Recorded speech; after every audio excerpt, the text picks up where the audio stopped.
How does a rock star stay fit and healthy with so much time being spent on the road?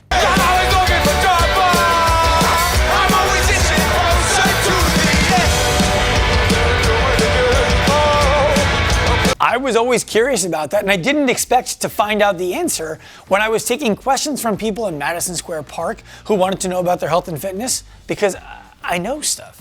I'm Dr. Sean Pastuch, owner and founder at Active Life, and I set up a table and a chair all over New York to let people ask me questions about fitness.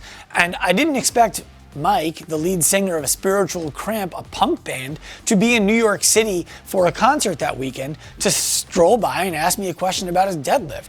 He was curious about how important his technique is and what his technique should look like, because as he gets stronger and stronger and stronger, he's concerned he's going to hurt himself, but he also knows he needs to stay fit because he's playing sets of an hour to an hour and a half, maybe even more, in his band, and he's got to be fit to get through them, not only vocally, but physically, dancing around, running around the stage, jumping, all the stuff that he's got to do. He's traveling, so he's got nights on buses, short sleeps, late night shows, early morning wake-ups, and we had a fascinating conversation around what that's like for him and what I thought he could do to improve his health and fitness throughout this journey of his career. Coaches, what's really important for you to be paying attention to in this video is that everyone's program, everyone's approach needs to fit their lifestyle. If we ask people to change their lifestyle to fit your approach, it doesn't work. They're gonna end up finding somebody else telling you it was just inconvenient, their schedule didn't line up, yada, yada, yada, all nonsense, instead of you didn't do a great job. So I want you to listen to how this conversation goes, because not only did he enjoy it and I enjoy it, but he invited me to come to his next show. We're gonna do a training session that day because he wants to learn how to apply the things that I taught him in this conversation. Imagine if prospects you were talking to were feeling like that about you all the time. You'd have more clients and more money than you knew what to do with, and you'd need to start hiring people so you could send off the people that you can't handle to other people who you've coached to handle them. If you like this kind of content, make sure that you like this video and subscribe to the channel so that we can grow, get more great conversations, share them with you, and build the channel. Let's get to it. I do work out. What do you do? I do deadlifts on Mondays with a set of nickels and dimes. Okay. And then some bent over arm rows. Okay. Core work. Okay. And then I run on Tuesdays. Okay. I do bench press on Wednesdays. All right. I run on Thursdays. I take a day off, and then I do a kettlebell workout. Nice. Not all the time. That's all right, man. All the time. It's a good little routine. Yeah, yeah. Where do you do that? I do that in Los Angeles at a gym called don't? the Los Angeles Athletic Club. Okay, yeah. Yeah. So you're not local? No, I'm not local. I'm just visiting. What brought you here? For work. What kind of work do you do? I play in a band. No shit. What instrument do you play? I'm the singer. Oh, really? Yeah. That's awesome. Yeah. What kind of music? It's punk music, kind of indie rock, punk Okay. rock. Okay. What's your band called? It's called Spiritual Cramp. Spiritual Cramp? Yeah. Follow John on Spotify. Yeah, nice one, man. Yeah. What do I have? All right, what do I want to know about fitness? Do you know anything about deadlifting? Yeah. Tell me about safety in deadlifting. It's safe. Is it safe? Yeah. Even if I have bad form? I've been told I have bad form by people who have been lifting a long time. Yeah, I mean, here's the thing about form, right? It's less important than people want to make it out to be. Mm-hmm. And it's more important as you get heavier and heavier, mm-hmm. or more and more intense. When you pick up a bag off of the floor, how mindful are you of your spinal shape? Moderate, low to moderate. Right, and we all are. Yeah. So if you're looking to maximize the amount of weight you can lift, your form becomes extremely important. Yeah. If you're looking to stay physically active and you're not experiencing aches and pains from what you're doing, mm-hmm. your form is actually less important than people want to make it out to be. Here's the key that I like to tell people. Your spine shouldn't be moving when you're deadlifting. Your spine, so it should just be... A deadlift, ideally, yes, is just down and up. Yeah. And sometimes it will round, right? If you're going to pick something heavy up, you're going to have some rounding in your back. Yeah. I'm not worried about that unless the rounding grows as you move.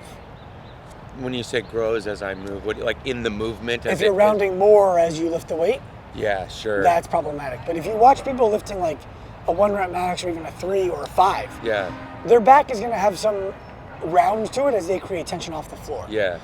What's important is that that round doesn't become more pronounced as the movement happens. Sure, got it. So there's going to be a little bit initially, but then as long as it's not leaning into it like you said. You don't want to look like a cat that's scared. Yeah, right. Right? Yeah. Totally. Right, you want to avoid that, but you're also, generally speaking, if you're doing it for a while, you feel pretty healthy, you feel pretty strong, you don't need to agonize over the perfect technique.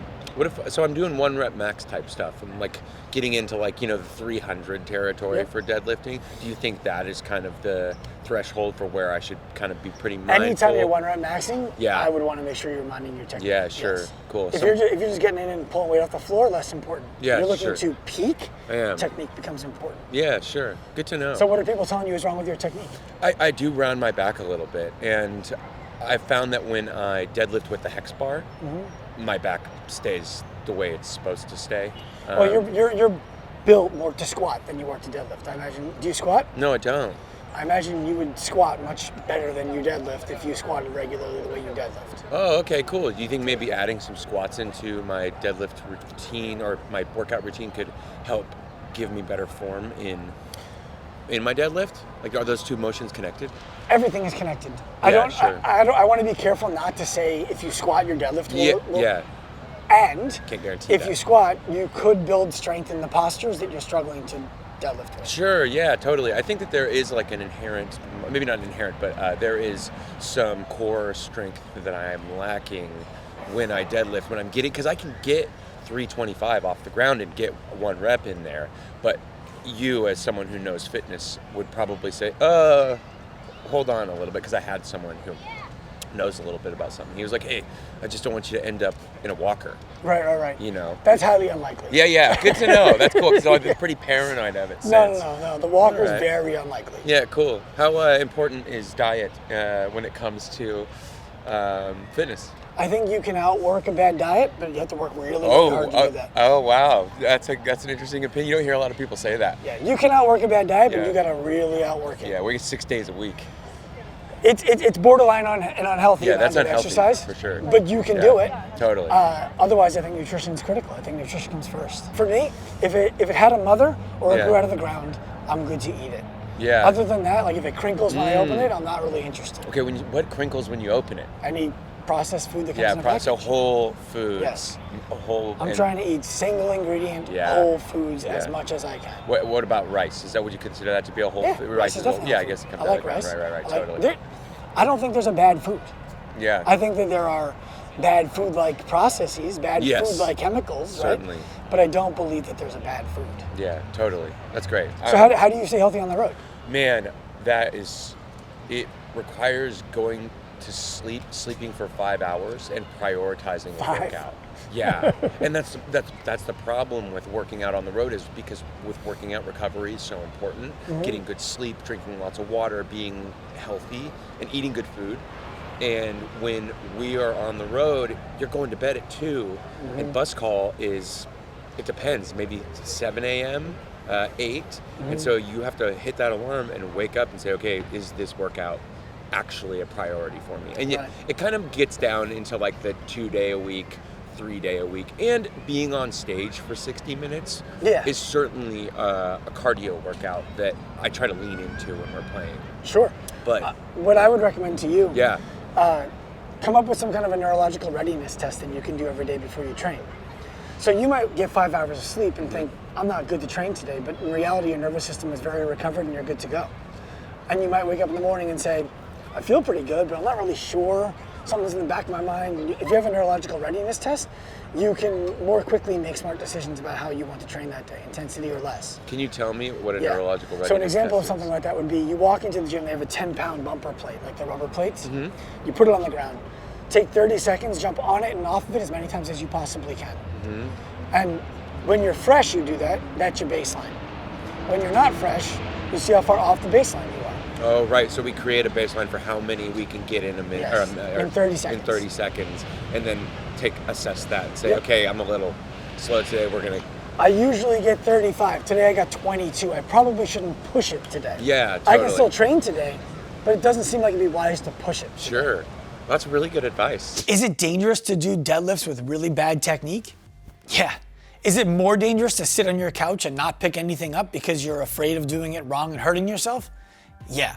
So I want you to remember, as a coach, when people come and ask you questions, avoid getting lost in the weeds. Empower them to do the thing, and then help them correct the way that they do the thing along the way so that it's sustainable for them. They can do it without a big risk of injury, and they can get healthy long-term with your help. If you like this video, like it, subscribe to the channel, help us grow so we can help more coaches like you.